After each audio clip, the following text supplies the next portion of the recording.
টাঙ্গাইল শহরের বিভিন্ন রাস্তার মাঝে যেভাবে বৈদ্যুতিক খুঁটি রয়েছে সে কারণে দুর্ঘটনা ঘটতে পারে। এই জন্য এই বিষয়টি নিয়ে আমরা ইতিমধ্যে বেশ কিছু সংবাদ পরিবেশন করেছি।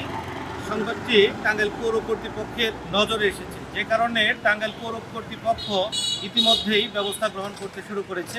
এরই ধারাবাহিকতায় টাঙ্গাইল পৌরসভার 16 নং ওয়ার্ড আকুরটাকুরপাড়া এলাকায় যে রাস্তার মাঝামাঝি যে বৈদ্যুতিক খুঁটি ছিল সেটি অপসারণের যে উদ্যোগ নিয়েছে সে বিষয়ে কথা বলবো।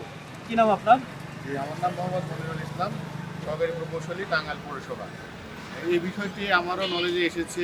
ইতিপূর্বে আমরা এটা আমাদের প্রশাসক স্যারকে জানিয়েছি এবং আমাদের প্রধান নির্বাহী কর্মকর্তা স্যারকে জানিয়েছি। প্রধান নির্বাহী কর্মকর্তা স্যার বিদ্যুৎ বিভাগের সাথে কথা বলে আমাদেরকে একটি পোলের ব্যবস্থা করে দিয়েছে। আমরা এই পোলটি 10 ফিট রাস্তা থেকে সরিয়ে দিচ্ছি, যারা এখানে আর এখন যানজট বা অ্যাক্সিডেন্ট হবে না। জনগণের উন্নয়ন কল্পে যদি ইচ্ছে থাকে তার বহিঃপ্রকাশ ঘটানো সম্ভব, তেমনি একটি বহিঃপ্রকাশ ঘটালেন পৌর প্রশাসক সহ পৌর কর্তৃপক্ষ।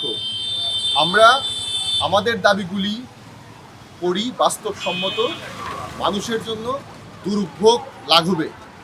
আমাদের দাবি ছিল রাস্তার মাঝখান দিয়ে যে ইলেকট্রিক পোলগুলি আছে সেই ইলেকট্রিক পোলগুলি অপসারণ করাতে হবে।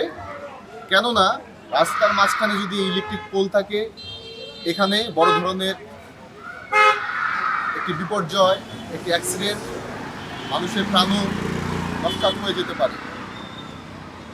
এই দাবিটা উত্থাপনের পরে সংশ্লিষ্ট কর্তৃপক্ষের সুনজরে আনার পরে তাদের বিবেক জাগ্রত হয়েছে। সেজন্য পৌর প্রশাসক সহ পৌরসভার কর্মকর্তাদের ধন্যবাদ জানাচ্ছি। নাগরিক অধিকার সুরক্ষা কমিটির পক্ষ থেকে কৃতজ্ঞতা জ্ঞাপন করছি টাঙ্গাইলবাসীর পক্ষ থেকে। ভালো কাজ, ভালো বিষয়াদি নিয়ে যদি জনগণের স্বার্থে আপনারা যদি এভাবেই কাজ করে যান, আপনাদের আমরা পুরস্কৃত করব, সাধুবাদ জানাবো। সেক্ষেত্রেও আমাদের কোনো কার্পণ্য থাকবে না, আমাদের কোনো উদাসীনতা থাকবে না।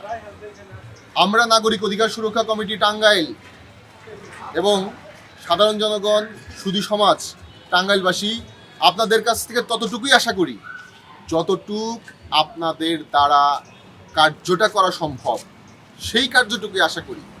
সেই কার্য যখন ফলশ্রুত না হয়, আপনাদের কর্ণকহরে সিলমারা থাকে, বিবেকে নাড়া না দেয়, তখন আমরা খুব শঙ্কিত হই, খুব ভীত হই, আমরা খুবই চিন্তিত হই। এই কি সমাজ ব্যবস্থা, এই কি রাষ্ট্র ব্যবস্থা, এর জন্য কি আপনাদের নিয়োগ হয়েছে? আমরা চাই আপনারা যারা নির্ধারিত মানুষ, নিয়োজিত মানুষ, আপনারা আপনাদের বিবেককে জাগ্রত করুন। এভাবে আপনাদের কর্ম হোক দেশ, মাটি, মানুষের কল্যাণে, টাঙ্গাইলের স্বার্থে। ধন্যবাদ।